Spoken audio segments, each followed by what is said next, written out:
Final principle, traditional cultures made provisions for future generations. They fed special foods for parents-to-be, pregnant women, nursing women, and growing children. Also, they practiced the spacing of children. It was considered shameful in many cultures to have a child more than once in 3 years.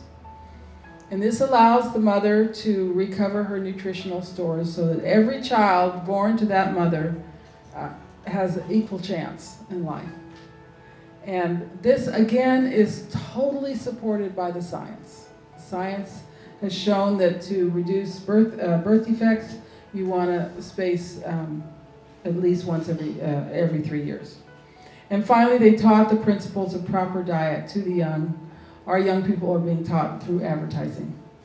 We are not teaching proper principles to the young.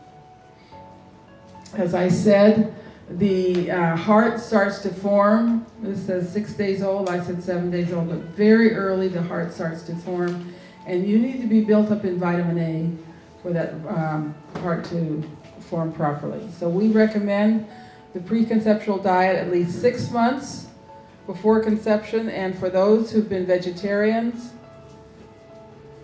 or eaten the standard American diet, we recommend 1 to 2 years to prepare. This woman from Fiji has walked many miles to obtain a sacred food for the baby growing in her womb. It's a special type of crab. She will eat the whole crab, not just the meat. She will eat the yellow part in there, which is where all the fat-soluble vitamins are, and she'll grind up the shell and add it to her other food. Go back to our American Beauty. Her sister is a lovely girl, but a little bit of narrowing of the face. And she was, there was only 15 months between them. So the mother did not have enough time to recover her nutritional stores. And this is the pattern that we saw 50 years ago. Today we're seeing the very narrow face even in the first child. These are 2 modern children, good facial structure. They were not locked in a closet. They did have a little junk food every now and then growing up, but they were fed the right kinds of foods at home. They got their cod liver oil, and they were spaced 3 years apart. There's a beautiful Weston A. Price baby. That is the goal of all of us. If we're having children, we prepare for the children. If we're aunts and uncles and grandparents, we support our young families in any way that we can. Maybe as a grandmother, you go pick up the raw milk every week. We call them raw milk grannies. So. This is what's being recommended, what I call the puritanical diet: virtuous, plant-based, low-fat, low-salt, high-fiber, impossible to stay on, approved by dietitians, recommended by the government. Here's another type of puritanical diet, the paleo diet: lean meat and dry vegetables, okay? You cannot stay on these diets. And what they do is force you into the pornographic foods. What's wrong with, oh, and by the way, you don't have to eat kale, okay? Kale is very hard to digest, full of oxalic acid. It's going to cause kidney stones. If you want to eat a little kale, make sure it's really cooked well and not in a raw juice or a chip. What's wrong with the foods we used to eat? Beautiful chicken with crispy skin, and beef with all the fat, and vegetables with butter, and soup with cream. What's wrong with these wonderful old-fashioned foods? This is where we need to go, back to where we were, and include the superfoods: cod liver oil, liver, raw milk, etc. We like to say that there's no deprivation on the Wise Traditions diet. You can have it all. Meat, sauces and gravy, bacon, eggs, seafood. You can have all the butter you want on our diet. Right kind of salt, properly prepared grains, raw milk and cheese. You can have lacto-fermented pickles, vegetable soups. You can have sweets in moderation, and you can have soft drinks in moderation, especially our lacto-fermented soft drinks. Only our lacto-fermented. Okay, so we set up the Weston A. Price Foundation to provide this information in as many forms as possible. We hope if you're not a member already, you'll become a member today. We have $10 off on membership today. Please pick up some of our educational flyers on the table. We have a huge website.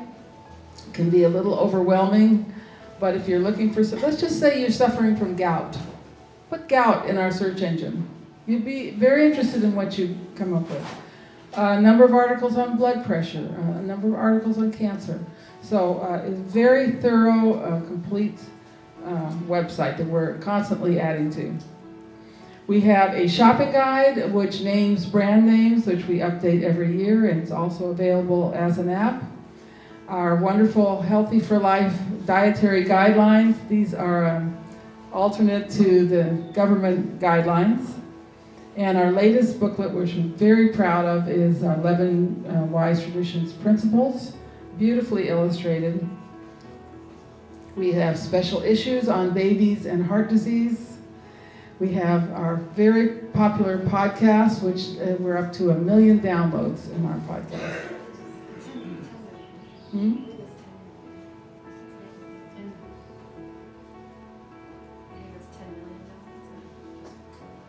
10 million.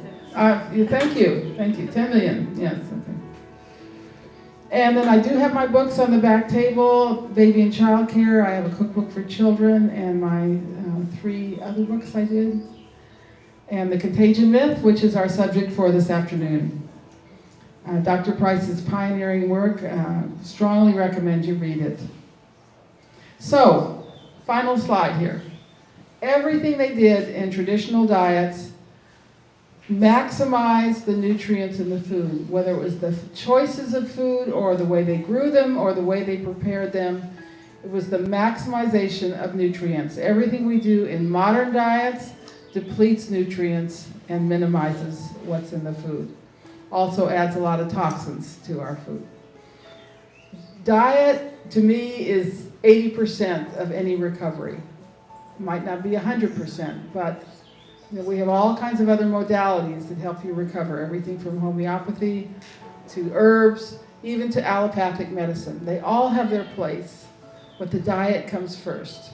And without the good diet, the nutrient-dense diet, a lot of these other modalities are pretty much wasted. We have a 50% pledge. We ask everyone to take the pledge to spend 50% of your food dollars in direct purchases from local farmers and artisans. And with the remainder of your food dollars, you can celebrate how small the world has become and enjoy pineapple and rice and papaya and so forth. So the world is, everything's local today. The key thing is nutrient density, supporting our small farms who are doing things right. It's not going to change from the top. It will only change from the grassroots, and emphasis on grass.